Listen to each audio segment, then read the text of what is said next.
Hello. Hey. Whoa. Hey, ho. Hey. Hey. Hey. Yo. Oh, what up? I feel like the villagers in Minecraft.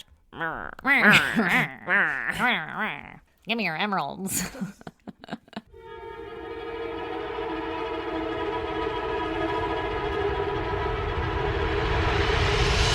God damn! This is going to be a very interesting episode because Aaron and I are both very hungover. This is true. Aaron's just quiet and breathing over there. I am. I'm like, I don't have enough brain cells to fucking do this right now. Oh my God. My Uber driver last night. Yes! I have an image of you leaning in and being like, what's your name? And he's like, what's your name? And you're like, no, what's your name? I did. I was like, what's your name? He's like, what's your name? And I was like, no, I'm the chick here. Like, Yeah. you have to tell me your name. I don't want to get murdered. And then he told me, and I was like, cool. And he was like, are you Aaron? And I was like, yeah. And then I yelled back to you like, it's cool, I'm not getting murdered at like fucking 2:30 in the morning in your neighborhood. Like, Yep. yelling about murder. And then I get in the car and I get in the back seat on the farther side from him so that like, you know, escape. yeah, I can get out if he tries to like, I don't know, do anything. Yeah. Because that's literally always on my fucking mind. And then he was like, what kind of music do you want to listen to? And I was like, I don't care. And then he had on a murder podcast. Were you like, I host a murder podcast. You want to listen? I was like, oh, that's pretty cool. And he was like, do you like murder podcasts? And I was like, I mean, I have one. Oh, you did? Yeah. Oh my God. And he's like, what's it called? And I was like, I'll tell you after, like when I'm getting out of the car. So that you can't judge me to my face. Play it. Yeah. Yeah, or play it. God, that's so awkward. Super awkward. So did you tell him the name of the podcast when you got out? Yeah. Was he like, what? He was like, I said goddamn, and I was like, yep, bye. Later. And that was pretty much it. And then it was like, do you want to rate him? And I was like, 5 stars. And now he's listening to our voices. Right? What's up, Aaron's Uber driver? I don't remember your name. You were pretty cool. Thanks for that. Yeah. Thanks for not killing me. Way to listen to murder. Right? It's a little weird, though, when you're picking up a random chick alone. At 2:30 in the morning, yeah. murder podcast blaring. We're like, be our bestie. Right?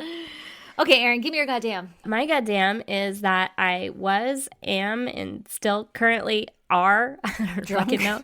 Drunk, yeah, but fucking sick, man. Yeah, you are. You can hear it in my voice. I can hear it in my head. Yeah. It's awful. It's getting better, but Jesus Christ. Oh my God. You guys, we haven't recorded in forever. It's Saturday again, and this comes out tomorrow, Sunday. Yep. So enjoy that. Yeah. So this is fucking fresh, hot off the press. Aaron is still actively sick. I'm still actively sick, and now I'm hungover, and I'm going to have to edit this today. So You're going to that I die. can get it out. You're going to die. So again, please excuse any editing mistakes. That's the sign of our dedication. This is our dedication. Okay, Stacey, give me your goddamn. My goddamn is this last. Oh, I have 2 actually. My first goddamn is that I went to Hawaii. Hell yeah, you did. I just had a week vacation in Hawaii, and it was fucking amazing. Yeah. And while I was there, so jelly. I know. While I was there, I got to fucking meet Amy, one of our listeners. That's so cool. I know. She also helps moderate our Facebook group and all this other shit, and she's fucking amazing. Amazing. So much fun. Like, the moment we saw each other in person, it was like, oh yeah, she's our people. We are best friends now. Oh, it was so fun. So that is like the apex of my life at this moment, is that I got to actually meet somebody who listens. Do you feel famous? Are you a Not celebrity? really. No, not at all. Damn. I should have, though. I should have been like, all bougie. Only one autograph. Oh, God. You should have just started signing things for her. She's like a coaster. She's like, I don't bitch, care. stop signing shit. I didn't bring my autograph pen. Oh, my God. It was so much fun. Fucking loved it. So cool. That's awesome. I can't wait to meet more people. And also, she didn't wear my skin. Yeah, you didn't get murdered. Didn't get murdered. Good first meet. I love it. Also, second goddamn is when I got back, my oldest son started soccer, and he's 3, right? Yeah. And so it's not real soccer. It's like they just run around and they throw a ball out on the field, and they're like, chase the ball. I watched that video, and oh my God, it's so cute. So cute. My son just held on to his friend's hand, who's a little girl, and they just like ran around the field, not even chasing the ball. They were just like holding hands and running, and we were dying. But that's not even my goddamn part. The goddamn part was while they were having to like run up and down the field a couple times. I don't know what the fuck they were doing, like Tiny steps, big steps, whatever it is they do. My son just stops in the middle of the field while all of his little teammates run past him, and he looks at me and he goes, I'm tired. And I was like, in that moment, like, that's my baby. I know. I'm tired watching you. I feel you.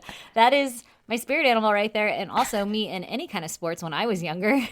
And then I just said, keep going, keep going. And he stood there and he put his little arms down straight and like balled up his fist like he was pissed. Oh. And he just like shrugged his like shoulders down and put his little fucking chin out and he goes, I'm tired. And I was like, keep going, keep going. And then he just like screams, I'm tired. Like he doubled down every time, was just like screaming louder and louder in the middle of the field. He's like, no, Mom, you don't get it. Oh my God, I was cracking up. And then he was like, rotating around to the crowd screaming, I'm tired, because no one was doing anything about it. Like, somebody fucking get me, I'm tired. And then eventually he like ran back and kept playing. But in that moment I was like, that's my baby. You're like, yeah, man, I know. Oh God, it cracked me up so much. That's funny. I love telling that story. I hadn't heard it yet. That's funny. I know, I've been keeping it from you. Aw, because that was my goddamn. I know. Okay, let's talk about murder. Okay. I'm going to tell you about the murder of Barbara Olson. Sounds horrific. Let's do it. I was going to say sounds good, and I was like, no, it doesn't. That's the worst thing I could have said. Yeah. So, September 2012 in Sheboygan Falls, Wisconsin. I'm sorry, what? Bless you. Sheboygan. Perfect. I feel like you have to say it like that, feel like you crushed it twice. Sheboygan. I'll keep going.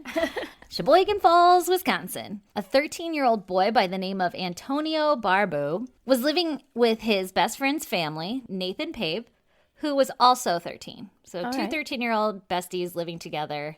Antonio's living with Nathan. Is there a reason for that? I couldn't find much about the boy's background or like upbringing or anything. I did see an article that mentioned that Antonio had been in juvie previously and he had somehow escaped. Oh. I'm pretty sure he wasn't like a hot fugitive hiding out in Nathan's house. Yeah. So, I mean, I'm going to go ahead and guess that these kids had like a little bit of a background of being little shits. Yeah, maybe some absentee parents. Yeah, maybe. I mean, because Antonio's allowed to go live with Nathan? I don't know. Yeah. And then I don't know anything about Nathan's family either. I don't know much about these kids. All right. I'm just thinking, like, if I was like, hey, I'm going to go live with my friend, my parents would be like, no, you're fucking not. Yeah, exactly. Well, obviously they had troubled past, and that's how they got here. Yeah. All right. But I just don't know what happened. And I looked, and I couldn't find anything. But probably because they were 13, they don't publish that shit, right? Yeah. Like, what they did, the reason I'm telling you this story is so bad that they published it. Ooh. So these 13-year-old best friends, they live together, and they're hanging out. And they're bored, and they decide that they should go to Antonio's great-grandma's house, Barbara Olson, and break in, kill her, and steal some of her money. What the fuck? Yeah, like, this is what, we want money, let's go kill my great-grandma and get some money from her. What? That's their plan. Well, I shouldn't first of all- laugh, but you're like, what? Why? Like, didn't I tell you one kind of recently about two kids that were like, oh, we're going to break into my mom's house and like rob her or whatever. But And then then it like went she bad. happened to come home. Like these 13-year-olds are like, no, let's just go kill great grandma. Yeah, and That's it wasn't fucked even, up. it wasn't even like, let's just go there and break into her house and steal her money. It was like, let's go there and kill her, and then we'll get some money out of the deal. That's insane. Their plan was to go kill. That's insane. I know, they're 13, man. I don't like it. I don't like it at all. They decided that she was an easy target, his great-grandma, Yeah, because she's probably like fucking 90. right? Actually, she didn't even look that old in the pictures, and I'm like, damn, he had a great-grandma at 13? Yeah, that's crazy. Crazy. Okay, so they decide that she's an easy target because, quote, she was somewhat rich and could be killed for money. Oh, like that's what the boys said later when they got caught. They're like, oh, we decided because she was somewhat rich and we could kill her for some money. Jesus. What the hell? Somewhat rich. Yeah. I mean, anybody's rich to a 13-year-old. Yeah, right? Any adult. Yeah. You got $20, bitch, you rich. Well, you have a job? You can go and buy a fucking Code Red Mountain Dew. Rich. Rich. Yeah. You don't have to ask mom and dad for that shit. You loaded. It's a whole paycheck? Dang. I had never seen that much money before. Yeah. Okay, so on September 17th, Antonio and Nathan, they asked Nathan's mom to give them a ride to a friend's house who lived on the same street as Antonio's great-grandma, Barbara. Mm-hmm. And so Nathan's mom is like, woo, let's go. I'll go drop you off. What Nathan's mom didn't know was that the kids had hidden under their clothes. Antonio had a hatchet. I don't know if it was like tucked in his pants or some shit. And Nathan had a hammer. Ugh. Because this is what, those are their murdering weapons. What the fuck? Right? I feel like you'd be walking with like a stiff leg. Yeah, it would with be like awkward. a hammer down your pants. Well, I'm thinking if you had a hatchet tucked into your waistband or something, like you better be careful when you're sitting down in that car. You're going to shave off a nip. Okay. So Nathan's mom, like I said, had no idea that they were going to go to Barbara's house. She just thought she's dropping the kids off to go play at their friend's house. Yeah. So when the boys arrive, at the friend's house, they walk over to Barbara's house and they knock on her door and Barbara opens the door. And she's like, oh my God, what a good great-grandson finally visiting your great-grandma. Oh, yay. I'm so excited to see you. I would like to state I read a handful of articles on this. The actual case file says that the boys knocked on the door and she greeted them. Yeah. All the other articles I read said something about the boys broke into the garage and Barbara heard them and went into the garage to be like, what the fuck is going on? And they were like, hey, just here to see you. And she was like, oh, come on in, Okay. Weird you came in through the garage, but all right. Yeah. Weird that you're breaking into my home, but that's fine. So I'm going to say that they went to the front door and knocked because that's what the actual file said. But the file I was reading was an appeal file. So I don't know how accurate it has to be. All right. In terms of scoping out the events, right? Yeah. So Barbara greets them. And when she turns to let the boys in, Antonio takes out his hatchet. And uses this as an opportunity to whack his great-grandma in the back of the head with the blunt side of the hatchet. God. Yeah. Ow. Yeah. Also, you know how you always ask me, was it with the sharp side or the other side? Yeah. I like how you got that information. These are the things we need to know. Well, because here's what I'm thinking. If you get hit with the sharp side the first time, whoa. Yeah. That's intense. I mean, I feel like getting hit with anything is intense. Oh, for sure. But I just feel like if you got knocked out first or something and then you died by hatchet is a little less traumatic than shoop, being cut. I'm being sliced and I'm aware of it. Yeah. Ugh, that's in the true. brain. Ugh, God. Ugh. Okay. That's enough. Okay. So Barbara falls to the floor and Antonio continues to hit her over the head with the blunt end of the hatchet over and over again. And she's trying to cover her head and her arms. With each blow and shit. So he's bashing her arms and shit too. Oh my God. Yeah. She started screaming for Antonio to stop, obviously. Yeah. And this is when Antonio calls for Nathan's help. Hey, Nathan, help me. I don't know where the fuck Nathan is if he's just standing there. And Antonio's like, yo, help me out here. Yeah, what are you just standing around for? Yeah. So Nathan steps in and hits her over the head twice with a hammer. Oh my God. Ugh, I don't like it. Yeah, it's only going to get worse. Then Antonio steps in again after Nathan, and he lays 2 blows to Barbara's head, this time with the sharp end of the hatchet. Ugh. And on the final blow, the hatchet got lodged in her head. Oh my God. That's what stopped him. It was the hatchet got stuck. Oh my God. Also, she was dead. I'm sure that helped, but Jesus. Stop him. This makes me, I already don't feel good. This makes me not feel good. I know, it's not a super gruesome story. Are you kidding me? Well, I mean, it's not like the fucking Kellyanne Bates story where he stabbed her in her already stabbed eye sockets or whatever. All right. Yeah. Yeah. Ugh. Sorry. Okay. You're making me not feel good. Okay. You guys are going to hear me throw up. Oh, no. The boys in total had struck Barbara 27 times with the hatchet and hammer combined. Jesus. And 18 of those were direct hits to her head. Ugh. So now that Barbara's dead, the boys then ransack the house looking for anything they can steal for cash. And they don't find anything because grandparents never have money. I have a crisp $1 bill for you. Yeah. Oh, this is a $2 bill. Yeah. We don't spend these. All her money was in porcelain dolls. Or it's hidden somewhere that you would never be able to find, you know? Yeah.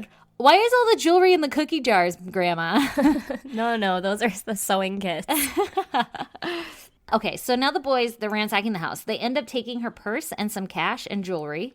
And Antonio even walked up to his bludgeoned great-grandmother as she lay dying and removed the watch from her damn wrist. Ugh. I'm taking this too. That's a nice watch. Jesus. This guy's fucked. 13-year-old. 13-year-olds scare the fuck out of me after doing this podcast. Yeah. They're crazy. Yeah, they're pretty psychotic. It's because they have adult thoughts, but then this tiny little human body. Yeah, well, they don't understand consequences. No. Ugh, that's awful. This tiny little human body. Get out of here with that, you weirdos. So they decide that they should put Barbara's dead body into the trunk of the car, right? Gotta get rid of this. Gotta get rid of great-grandma. Oh, my God. And the boys decide to drag her to the garage from the house, and they attempt to hoist her up into the car's trunk, but They're unable to because a literal, like, dead weight of a body is fucking heavy as shit. And they're two 13-year-old boys. Yeah, they did not fucking work out for this moment. And it's like a 90-year-old lady. I actually don't know how old she was, but I'm assuming late 70s, early 80s. Yeah.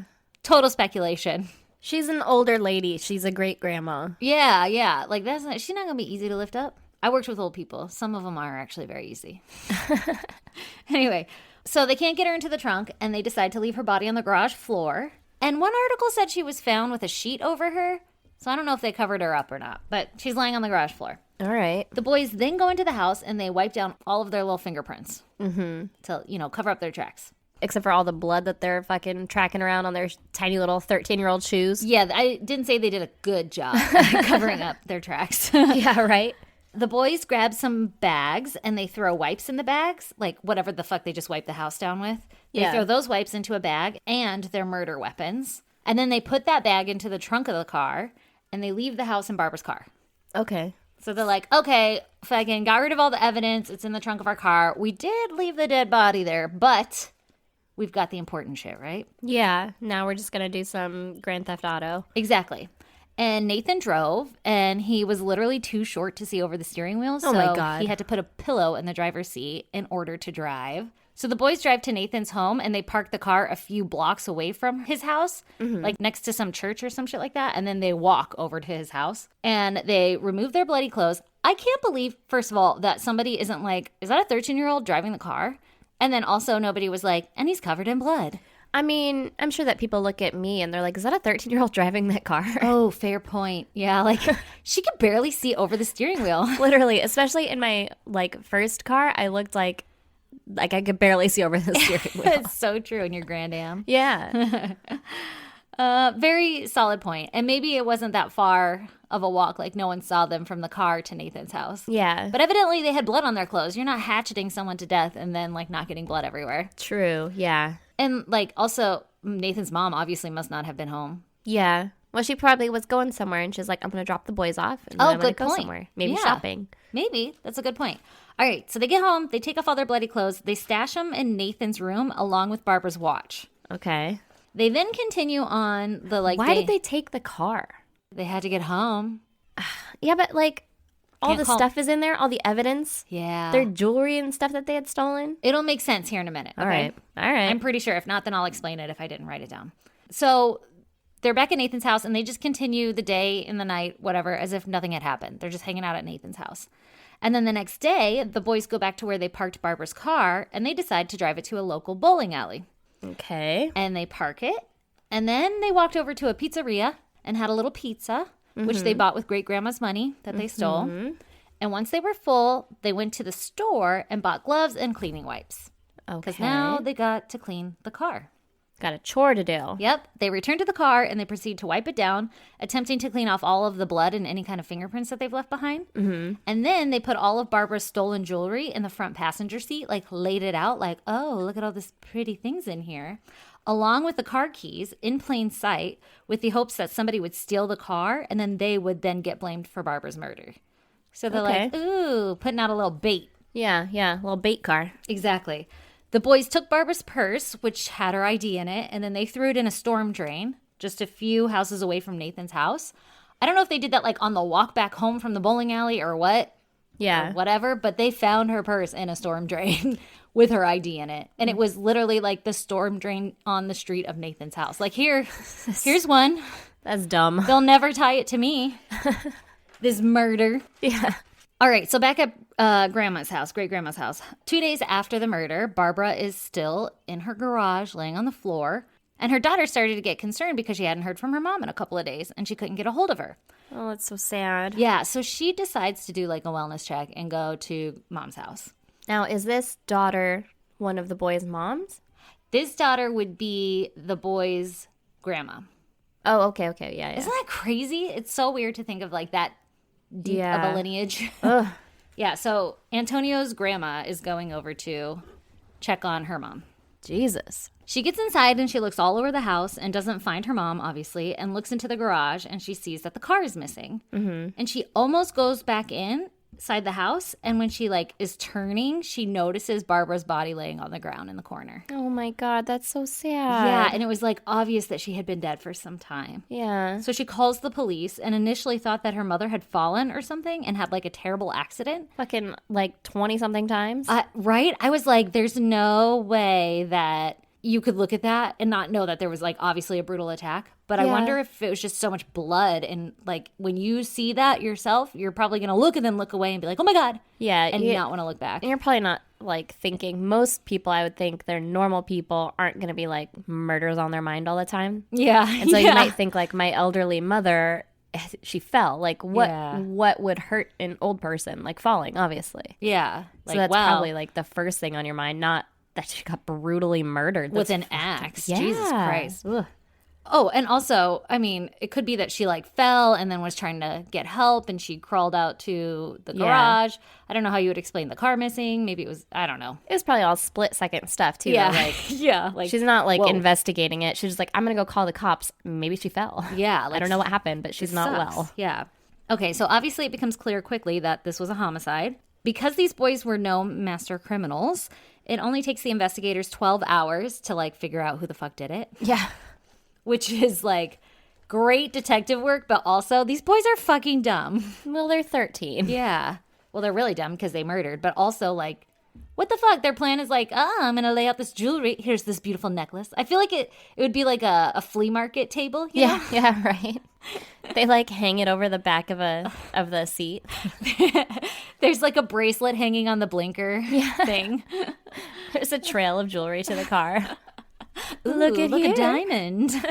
Oh, another diamond. Wonder where this is going to lead me. I'll just take this car. I'll just take this car. How convenient. I don't know if their plan was going to be the same if they got Barbara into the trunk. Like, were they going to still try to have somebody steal the car and then they'd get blamed for the murder? Because I wonder if that was even the initial plan. Or if they were just shove her in there. Like, hey, what should we do? I don't know. We got to get rid of this car. Maybe someone else will take it off our hands. I don't know. And I read, and I might write this somewhere, but I read that they had actually hung out at her house for a long time. Like, they murdered her and then they, like, stuck around for a few hours and they were, like, discussing what they're going to do next. Like, you know, they didn't plan it out all the way. They were just like, let's go kill great grandma. And then they did it. And they were like, what should we do with all this shit? What do you want for lunch? I want pizza. Yeah. Jesus. Yeah. By the way, the reason this case is so big, or I've seen it on social media and stuff, is because it says these 13-year-old boys killed their grandma for some pizza money, which is true. But when you actually look into the story, they went the next day. They didn't go for pizza. Yeah. It's not like according to the fucking court document, they went the next day. Yeah. So the cops are onto the boys, right? Yeah. And they bring them in for questioning. And right away, Antonio admits that they murdered Barbara, his great-grandma. He's like, oh, yeah, I did that. Jesus. Right? You're man enough to murder someone. Fucking lie about it. I don't know. Like, send us on a little bit of a goose chase. Well, right? He's probably scared, too. He murdered someone. Yeah. You want to talk about scared? Yeah. How do you think that grandma felt? Oh, for sure. I'm not saying, like, feel sorry for him, but that's probably why he squealed right away. Like, yep, that was me. Yeah. Unless he was, like, proud about it. I don't know. It didn't give me the context, but, All right. he admits to it. All right. Both boys were charged with first-degree intentional homicide, and their bail was set at $1 million each. And they were tried as adults, which is interesting because they're 13. Wow, yeah. But people were like, fuck that, try them as adults. Yeah. Antonio ended up taking a plea deal where if he testified against Nathan, then he would get life in prison with the possibility of parole in 35 years. Wow. So he was like, yeah, I'm going to do that because I don't want like fucking death or anything or life without any possibility. So yeah. I'll take that plea deal. I'll tell you everything that happened and I will testify against Nathan. Damn. In June 2013, Nathan went to trial and claimed that he had no idea that they were going to be murdering that day and that he had only hit Barbara because he was afraid of Antonio. So here they go, turning on each other. Right? Yeah. Antonio was like, no, we fucking went there and you knew that we were going to murder. I never once joked about it. I never made it like, yeah, I came up with the idea to murder my great grandma, but never once was it like, ha ha ha, good joke or anything. It was like, yeah, let's go. So Antonio's like, nah, fuck that shit, Nathan. Don't put that on me, Ricky Bobby. You did this shit too. When Nathan was testifying, he even said that while Antonio was like swinging and hitting his grandma, that he paused and took his sweater off because he was like going to fucking town so much and his sweater was getting in the way of him swinging. So he like paused. Like, that's not blind rage, like, and then you do it and you're done. It's like, oh, I'm having fun with this. Yeah, Let yeah. me get more comfortable. Oh, that's so gross. Yeah, and the whole reason he said that was to kind of help argue Nathan's point, saying, I was afraid of Antonio. Like, I had to hit her on the head twice because I was afraid of him. Yeah. Because his behavior was this way. But again, like I said, Antonio testifies like, no, Nathan, you were there. You knew what was happening. You agreed to all of this. Like, I didn't try to fucking intimidate you in any way. Whatever. Go fuck yourself. Yeah. So Nathan's attorney and family, they argued that he shouldn't be held accountable for his actions because he was evidently developmentally challenged. Oh. Supposedly, I don't know. And the way that they prove this, because I don't think they had any like medical records proving it by a professional. Yeah. But they say that it was obvious because after he confessed, after Nathan was like, yeah, I was a part of that, he fully believed that he was going to go home. And that indicated that he didn't understand the severity of what had just happened. Yeah. Doesn't this remind you of like Brandon Dassity? Yeah, yeah, yeah. Yeah, where it's like, oh my God, if you watch the actual like interrogation and shit, you're like, where the fuck are the parents? Like, this kid has no fucking clue what's going on. Yeah. So I don't know if it was that kind of scenario or if they're just saying that, you know, what the fuck does a 13-year-old know? Yeah.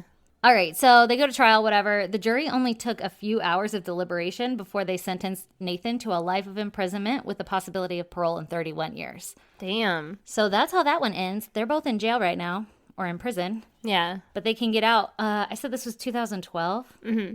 I can't remember when the trial was, but let's just estimate it's 2015, like a year or two later. Yeah. So like 2050-ish would God be damn. when they're allowed to get out again. And they'll only be 45. That's the prime of their life. Yeah. 40, 50, you know, Yeah. 40s or 50s. They still have enough life to make a life. Yeah, that's crazy, right? Ugh. But like, do you really think they'll get parole, though? oh, I don't know. I mean, it sucks because they're going to be growing up in this, in prison, basically, right? So like, how is that going to mold their mentality? Are they going to grow up and be like, oh shit, that was crazy. I have remorse. Let me fix it. They're not going to come out of prison being like well-rounded, better people. That's, yeah. They're probably going to get more fucked up and then no one's going to give them parole because they'll be like, I'm shanking in prison. Yeah.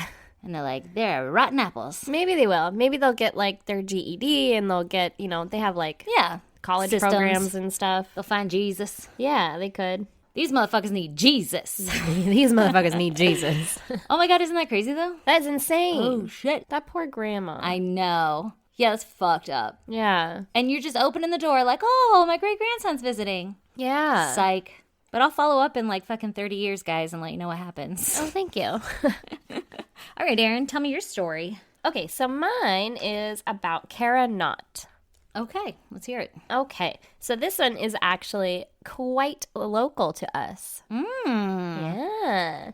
Tell me about it then. She was born February 11th, 1966 in Ventura County, California. Mm-hmm.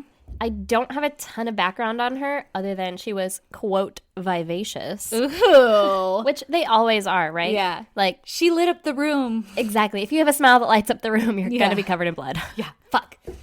And she was very pretty, you know, usually, just like all victims. Yep. So here's where it gets real local to us. Okay. Is that she went to SDSU. Oh, that's real local. Yeah. Oh, I Might have heard about this one? might have heard about this one. All right. Well, don't spoil it for yourself. I won't. I read so much shit, though. They all get mixed together. That's fair. She went to SDSU in 1986. And for everyone else who didn't get that connection, that's our fucking college. That's where we went to college. Oh, yeah. San Diego State University. Yeah. Just to fucking spell out the acronym. At any rate, on December 27th, 1986, she was 20 years old, and she had been visiting her boyfriend's house in Escondido. Mm-hmm. She was driving down the 15, heading home to her parents' house in El Cajon. Mm-hmm. But This is all of our neighborhood. This is crazy. yeah, I know. Okay. I'm like, I've been on that freeway. Like, I drive that. Yeah. yeah, like I know where that is. I go to El Cajon. Yeah. Yeah. Don't. It's horrible, but All I the go time. there. Yeah. Yeah, but she never got home. So her parents called her boyfriend to see if maybe she was still there, but he said that she had left his house and he didn't know where she was. Okay. And so Suspicious. real suspicious. Always. So Kara's dad went out looking for her along the route that she would have taken between the two houses. Go Kara's dad, yes. Right? And he ended up finding her white Volkswagen car parked on a bridge near the Mercy Road exit. Oh. Like early morning hours of the next day. So like 1 or 2 in the morning, right? Okay. But it was on like an off-ramp? Yeah, on the off-ramp. And I guess that the off-ramp at the time was unfinished and it was like pretty isolated. There's no reason for anyone to be there. It's not a fucking working on-ramp, right? Oh, Off-ramp. interesting. Whatever. Ramp. Ramp, yeah. So he started looking around her car and he found her body in the brush below the bridge. No. Oh, like she fell off? Like she was underneath her car, kind of? Like her car was on a bridge, Yeah. and then her body was like below the bridge. Whoa. And this is like a bridge. I was going to say our bridges and like overpasses and shit here are fucking tall as fuck. Yeah. Like, This you one don't was wanna be like, falling off of them. yeah, it's a solid fucking bridge. You know, like you could have fucking cars under it. There Yeah. weren't or whatever, Yeah. but it's a big ass bridge. It's not like a little, it's going over a creek or something. Yeah, you know? it's not a footbridge. Yeah, exactly. So, obviously he calls the police, and Kara's body was found to have been thrown from the bridge. How do they know this? Probably impact, Yeah, like where they hit. or maybe just where she was, because it was in like, fucking everywhere in San Diego has like brush, Uh-huh. you know, and it's like overgrown or whatever, like just not really a place that you would get to unless you came from the bridge, I think. Yeah, gotcha. Like you're not hiking through there Yeah, and then exactly. you die. Yeah, Like you fell off the bridge. There's no way to get there. exactly. Also, she had been beaten with a blunt object Ooh. and strangled to death with a rope. Oh. Yeah. So obviously the general public is pretty freaked out. Yeah. Like that this could happen. Yeah. And- like what the fuck? She was driving home. Yeah, exactly. Like what the fuck happened? There's a fucking serial killer on the loose or something, right? Yeah. Like this is awful. This isn't safe. Yeah. And so there was even a KCST broadcast that came out 2 days after Kara's body was found. And there was a CHP officer giving tips on like what to do if you find yourself stranded or broken down at night. Wow. Okay, so their theory is she broke down, pulled over, or, got to this exit, and then somebody came to help her and ended up Exactly. doing all So those bad things. basically some of the things that they talked about was that like if you're in a deserted area at night, it's best to stay in your car with your doors locked, not try to like walk because you don't know who might drive by to pick you up or something. Ugh. You could be hit by a car, or basically like if someone tries to pick you up, you don't know who you're getting in the car with. Yeah. Like yeah. fucking sketchy shit, right? Yeah. Oh, man. Thank God for cell phones now. Right? I couldn't even imagine before. I know. They also said, obviously, not to get into a stranger's car, and that people might prey on women that are stranded alone under the guise of helping them.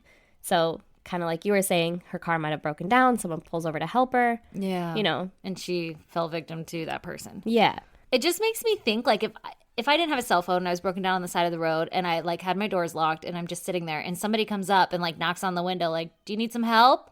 Am I just going to, like, leave the window rolled up and be like, I'm going to sit here till morning? Like, I mean, or do you just crack the window and you're like, yeah, can you fucking jump me? Or, like, what are you going to do? You're just sitting there I don't know. I think I would just sit there. until somebody found you? Yeah, I don't know. Oh my God, how funny would it be if there's like a missing persons on you and we just find sitting on an you? off-ramp waiting for for like someone to come by and save me.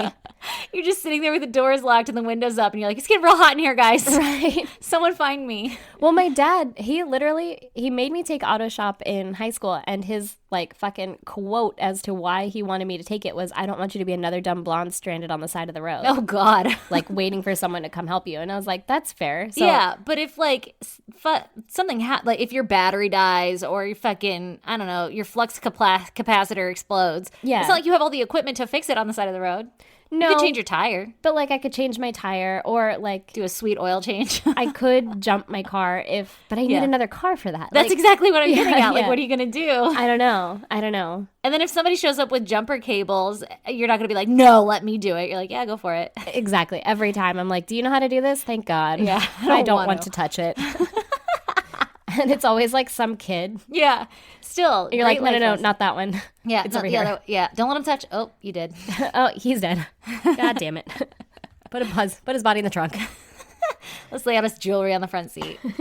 At any rate, don't fucking accept help from people. You're a strong, independent woman. Yeah. Do it yourself. Stay in your car or whatever. Yeah. Or at least until morning, right? Yeah. So police start asking for anyone with any information on Kara or who had seen her that night to come forward. And obviously her boyfriend was considered the first suspect. Yeah, you're looking kind of shady. Yeah. Boo. Oh, yeah, she left my house. Like, Yeah, she was totally. fine when I saw her last. Yeah. Which, I mean, I guess they found her car farther away from his house. I'm not exactly sure how they ruled him out, but he was ruled out Okay. as a suspect. They were like, not him. He wouldn't do it to his own girlfriend. Right? He Look loved her somewhere so else. much. Yeah. Yeah. Even though he had the perfect opportunity to kill her, throw her in the car, drive it there, throw her over the bridge, and fucking walk home. Because men are allowed to. Yeah. That's At fair. night. I mean, it's probably pretty far. Yeah. From his house. Escondido? Yeah. Yeah, Escondido to Mercy Road. I don't know. Yeah. So there was actually a witness. Oh, tell me about, can I get a witness? Hell yeah. Let's get down to business. Well, this witness worked at a Chevron gas station that was about 2 miles away from where her car was found. Oh, okay. He saw Kara at the station. He was like able to identify her from a picture. Wow.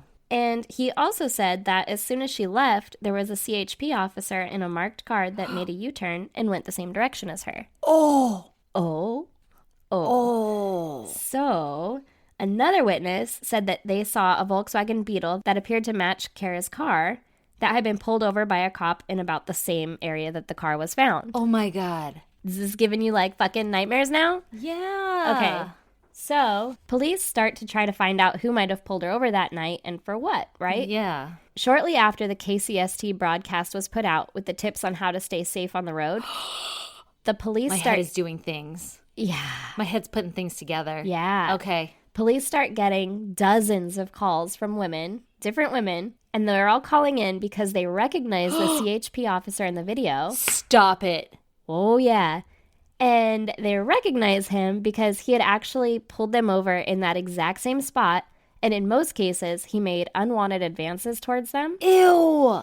In some accounts, he asked them for dates, or in other instances, he would just touch their hair or their shoulders. Ew. No. But just generally being like a fucking creep, touching them when they didn't want to be touched, and like just being weird, right? Oh my God, this is so fucked up on every level. Oh, yeah. And in this fucking isolated place. Like, this was this guy's little Thing.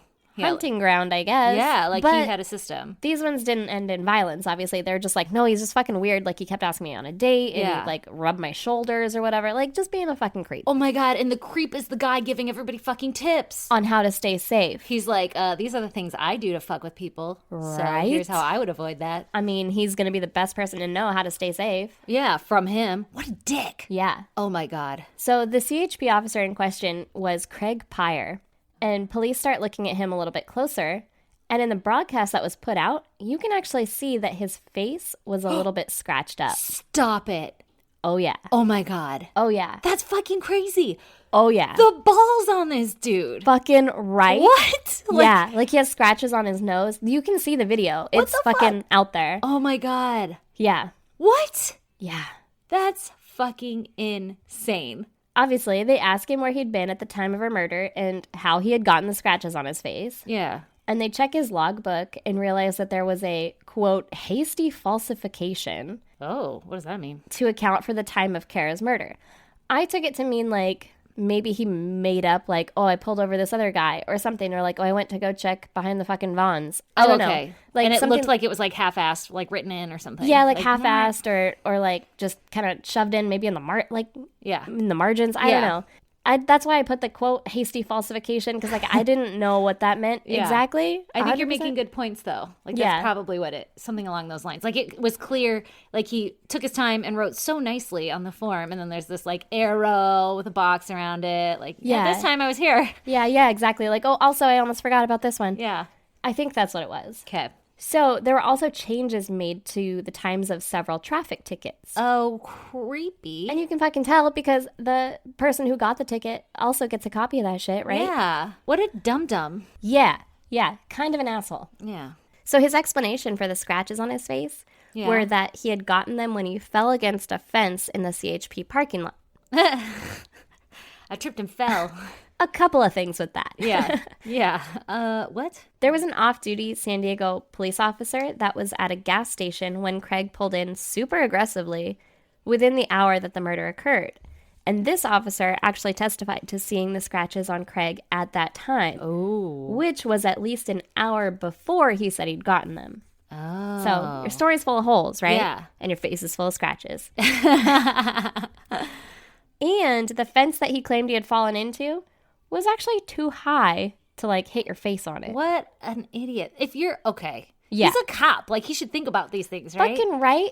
Like, do an investigation on yourself and be like, no, that's not going to fucking fly. Yeah. Yeah. Oh, shit. So they searched his car and they found a rope in the trunk. Oy. And when they examined the rope, they found that it actually matched the rope that had been used to strangle Kara. Oh, motherfucker. But also, how many different kinds of rope are there? Like, there's probably a lot of, you could have matched that to a lot of different rope. I would think assume. so?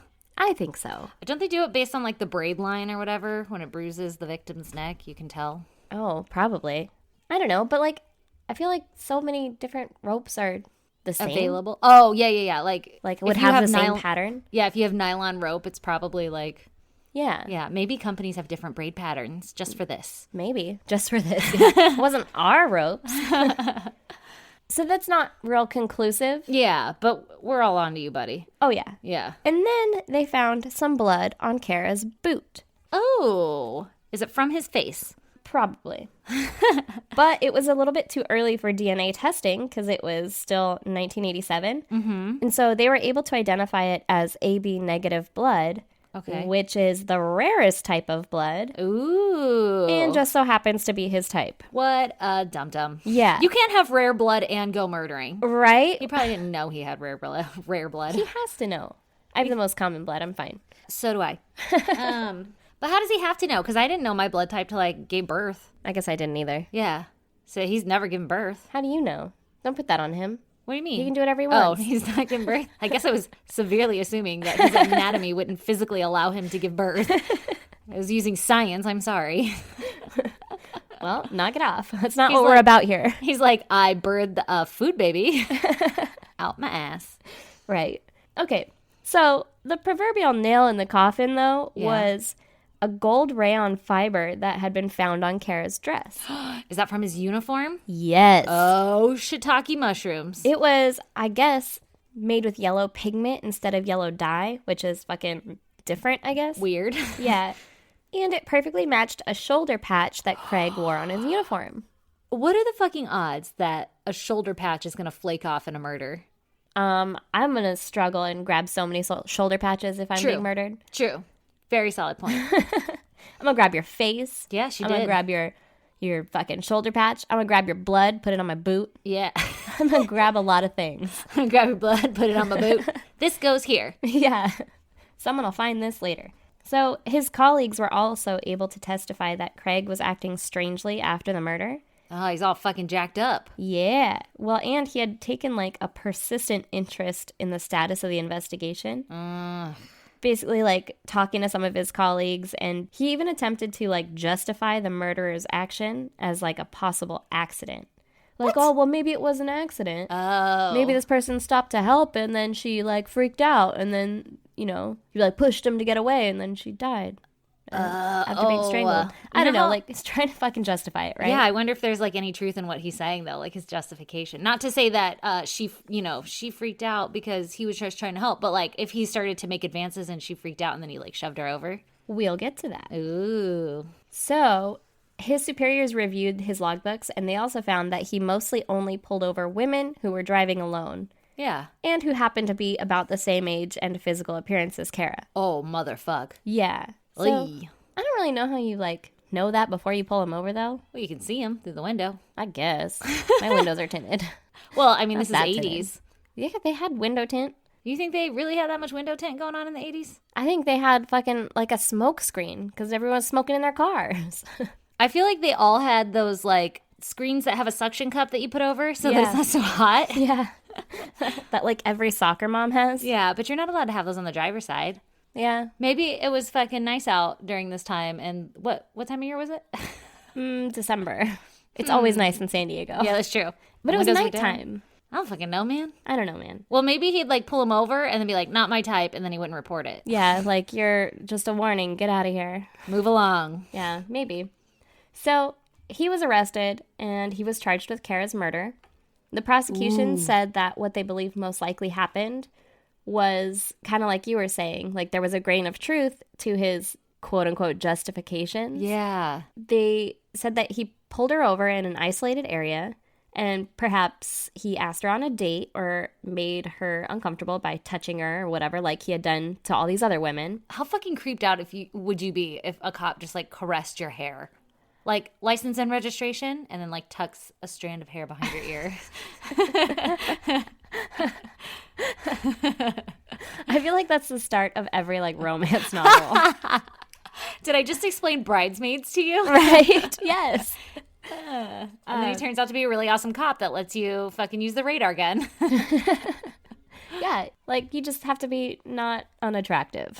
And then that's fine. And then it's safe. Yeah. So maybe he made her uncomfortable, right? Yeah. And then maybe she threatened to report him to his superiors because she was like not fucking having that shit, right? Yeah. And she's a strong, independent woman. That's right. Who She don't is. take no shit from no CHP officers. That's right. Get it? And maybe from there, it escalated to a physical altercation where she scratched his face and he attacks her. And they're thinking that he attacked her with his flashlight. Oh, shit. Yeah. Oh, yeah. Blunt The object. blunt object, yeah. Ooh, which? Have you ever held a fucking mag light? Yeah, those things are heavy. You can tonk a motherfucker with I that was shit. just going to say tonk 'em. Yeah, tonk tonk. That's what I imagine the sound it makes. Oh, that's so awful. Yeah. And then, obviously, he strangled her and then threw her over the bridge. So, Very anticlimactic of you. thank you. It's not in my notes, so let's just recap. Oh, man. So his initial trial ended in a hung jury. Oh, really? Yeah. So he denies it the whole time. He never once was like, you got me. Absolutely. Nope, he denies it till the bitter end. Okay. And he's retried, but the explanation for the scratches on his face was deemed inadmissible in court. Wow. So they couldn't use the fucking scratches or, like, at least the reasoning behind it. That's like the one, like, solidifying, like, bro, you got scratches on your face. Right? Yeah. But also the fucking little rayon fiber. Yeah, that's Which true. I would think that a lot of CHP officers have the same patch, though. Yeah, God. See, I'm doing that thing where I'm like, yeah. Yeah. Like, you're tricking me every which way you go. Jumping sides. I know. I did it to myself. Yeah. He was retried and found guilty. He was given 25 years to life and was the first on-duty CHP officer to be convicted of murder. Wow. And in our own fucking city. Right? How terrifying. So he maintained his innocence through prison, and in 2004, there was a program that would take DNA from prisoners in an attempt to exonerate wrongfully imprisoned people. I legit was just going to ask you, like, how interesting would it be now that we have DNA to go back and test some of that shit? Yeah. Let's so they hear were it. like, hey, man, give us some of your DNA. Like, we can prove that it wasn't you. You're saying it's not you. We can fucking prove it. We Yeah. have DNA on this case. We've right? got science. Yeah. Like, give me your DNA. Yeah. And he was like, Nah. no, I'm not going to do that. Oh, motherfucker did it. Yeah. That's more fucking evidence to me than actual science. 100%. Like your denial to set yourself free. Yeah. Yeah. This fucking heinous crime that you're being blamed for, and you have this super easy way to prove that you didn't do it, and you're Yeah. like, no, I'm not going to do that. Yeah, it's cool. I like it here. Yeah. Well, okay. Great. Weird. So he refused. Yeah. He was up for parole that same year, and when they asked him why he didn't want to give a sample of his DNA, he just didn't answer. Like, it's just like, I'm not going down that hole, right? He's just staring ahead like, hey, Right? fucking Earth to Craig. Yeah. So they deny his parole, obviously, because they're like, yeah, no, it sounds like you fucking got some shit to work out, bud. Yeah, sounds like you fucking did that back there and we got the right guy. Yeah. And Kara's dad had a memorial garden made for her at the site where her body was found. Aww. And I'll leave you with this little last bit of fucked up information. Uh-huh. Kara's dad, Sam, died of a heart attack on December 2nd, 2000, just yards from where Kara's body had been found. What? Like, he was going to visit her memorial that he had built. Stop, I have goosey bumps. I know, isn't that's that sad? so sad. Yeah. Was he driving when he had the heart attack? No, I think he was, like, at the garden that he had made for her and just kind of, like, hanging out there. And then had a heart attack where her body was found because it was under that bridge. Oh my by it. God, that's so sad. Yeah, isn't that fucked up? Oh, that's really fucked up. Yeah, Maybe he would have wanted it that way. maybe. I mean, probably if he's still going and visiting, like, Oh, is fucking- the garden still there? I think so. We I'm should go not visit. 100%. I'm down. You want to? Yeah. Let's do it. I guess I have one more bit of information. Okay, tell me about it. Craig is still in prison at San Luis Obispo, California, and will be eligible for parole again in 2027 when he is 77 years old. That's far too soon. Yeah. 2027. It's 2020, motherfuckers. That's crazy. Yeah.